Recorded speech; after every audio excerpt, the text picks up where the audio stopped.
Nyuwun sewu, Pak Non itu berstatement bahwa Pak Jokowi itu seperti Fir'aun. Barangkali bisa dijelaskan. Monggo. Apapun yang dilakukan, apapun yang dikatakan Cak Nun, yang tidak bisa dibantah adalah dia membuktikan seumur hidupnya. Nggak mencangkeman. Seumur hidupnya. Dia konsisten dengan pandangannya, dia konsisten dengan perjuangannya. Anda mau sehebat apapun, saya nyun sewu, nek pinter-pinteran pinter aku mangane simbah. Urusan modern ya, urusan modern ilmu dan apa seneng matematika seterusnya gitu. Tapi saya tidak pernah bisa membantah beliau karena beliau membuktikan prinsipnya dengan hidupnya. Sementara saya belum tahu apakah saya lulus nanti sampai umur saya tua. Bisa nanti bisa saja di tengah jalan saya njuk minggok tiba-tiba pengen nyalon, ngono kan iso wae. Saya nggak berharap sama sekali. Saya berharap saya bisa konsisten dengan ini, tapi yang sudah membuktikan adalah beliau. Jadi apapun yang beliau katakan, tidak mungkin dia mengatakan satu kalimat yang menidakkan perjuangannya 50 tahun. Tidak mungkin dia mengatakan satu kalimat yang hanya untuk membenci satu orang yang tidak mempedulikan Indonesia yang sudah dia perjuangkan 50 tahun. Itu yang anak muda tidak pahami. Dia tidak baru kenal Cak Nun kemarin, seperti tidak tahu perjalanannya bagaimana. Tidak tahu perjalanannya menghadapi di Jakarta seperti apa, menghadapi Pak Harto seperti apa. Ketika keadaan tidak semudah ini protes, beliau melakukan apa. Dan satu kalimat itu Anda anggap sebagai statement membenci satu orang, itu menunjukkan bahwa Anda tidak paham sama sekali terhadap perjuangannya Simbah. Semua yang Simbah katakan itu demi Indonesia dari sudut pandang beliau. Saya tidak mengatakan bahwa beliau pasti benar. Yang benar adalah Tuhan. Tapi semua pandangan beliau pasti berharga. Saya nggak ngomong pasti benar, pasti berharga.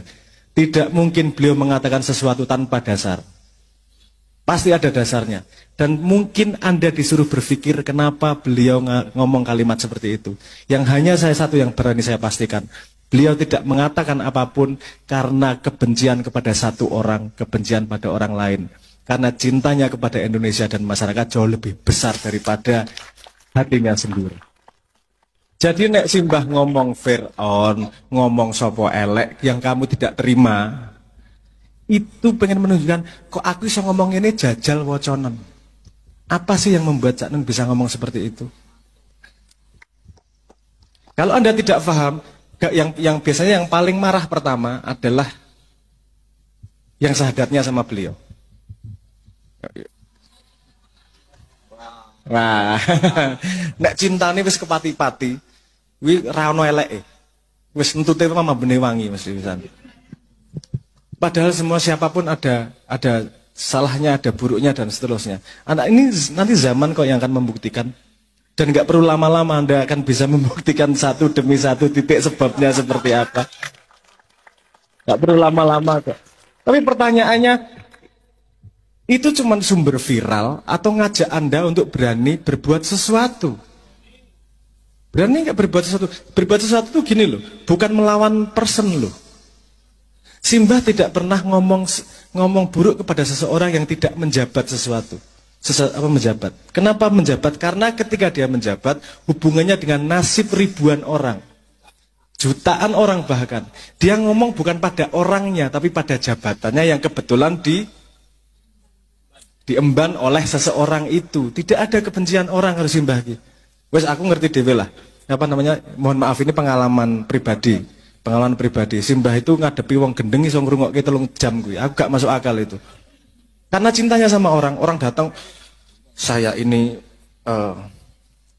reinkarnasinya Prabu Brawijaya. Aku wis gendeng iki mesti wis ora kuat aku. Simbah itu bisa duduk dengerin iya. Jadi kancani 3 jam itu aku wis kalah urusan ini aku wis. Cintanya dia sama orang Indonesia itu sungguh-sungguh. Dan dia tidak mengambil sepeser pun dari itu. Ora tahu nyalon, ora tahu perang duit, ora tahu perang kekuasaan. Itu saya tidak pengen mengambil itu sebagai sesuatu yang harus dihebatkan, digimanakan, enggak. Saya pengen menunjukkan bahwa Simbah dengan istiqomah dalam perjalanannya itu sungguh-sungguh sampai selesai. Sampai saat ini. Jadi kalau Anda ada yang masih nanya, Simbah harusnya ke Jakarta ngurusi politik, tak seneni. Kurang apa sih 45 tahun, 50 tahun hidupnya untuk Indonesia. Ini kowe sing kudu tandang saiki. Kita yang harusnya tandang, orang kita tahu masalahnya kok. Berani nggak ngadepin? Wong disusah bikin KTP aja udah nggak berani angkat mulut kok. Simba itu dikejar tentara, diapain semua resiko yang pernah Anda bayangkan dari zaman Pak Harto. Anak milenial nggak bayangin apa namanya horornya zaman Pak Harto tiba-tiba hilang dan seterusnya itu. Sekarang udah enak ngomong apa-apa, paling kena buzzer tuh. Nggak ya, zaman dulu resikonya jauh lebih tinggi. Dan Simba itu tidak berubah sejak saya kenal Simba. Sejak saya kenal Simbah ki lagi lahir njuk nangis gelo. Wah, bapakku ngene iki. Ya ketika lahir kan mesti nangis loh. Cenger ya bapakku. Guyon. Enggak, maksudnya sepanjang saya kenal Simbah, Simbah itu tidak pernah bergerak dari prinsipnya. Tidak membela A, tidak membela B secara person. Yang dia bela adalah kemaslahatan bersama. Kuwi kon sapa wae ditabrak karo Simbah. Aku sing teratapan, Mas. Karena yang dapat resiko besar juga saya. Loh, aku anget. Wong saya kenal sama, maksudnya nyun sewu, saya kenal banyak sama lingkungan-lingkungan yang dikritik sama Simbah kok. Kan mesti aku ditabrak. Ngopo ya Simbah ngomong ngono? Aku ya ora paham tok kuwi ngopo. Aku kan gitu. Paham maksud saya. Jadi kalau Anda apa maksud Simbah? Saya tidak berani mengatakan secara pasti maksud Simbah. Yang saya pengen garis bawahi bahwa saya berani memastikan bahwa Simbah melakukan itu bukan karena selera dirinya, tapi karena cintanya kepada Indonesia. Ada cerita panjang pada setiap kejadian, dan Anda tidak tahu cerita panjangnya, mungkin Anda hanya lihat secomplong aja. Yang bisa Anda pastikan adalah lihat perjalanan hidupnya Simbah. Pernah ikut kekuasaan, pernah ikut kontes politik, pernah ikut kontes ekonomi. Aku juga rodok mangkel dadi anak iki. Warisane Simbah ki ra ono warisan kekuasaan, ra ono warisan ekonomi, warisan rekening, warisane umat. Warisane kan ngancani apa sini dulur-dulur ngene ki enak turu aku jane. Tapi masa aku tidak meneruskan cintanya Simbah kepada dulur-dulur toh. Saya tak sebisanya di sini meneruskan cintanya Simbah. Terus ngono wae. Dan sampai saat ini saya masih berusaha pegangan sama Simbah. Saya tidak akan ikut kontes politik, saya tidak akan ikut kontes ekonomi, tapi saya memastikan bahwa saya akan menemani siapapun yang ingin tumbuh sebagai Indonesia yang luar biasa. Ngoten Mas, semoga menjawab keresahannya, matur nuwun. Ngoten nggih? Ya.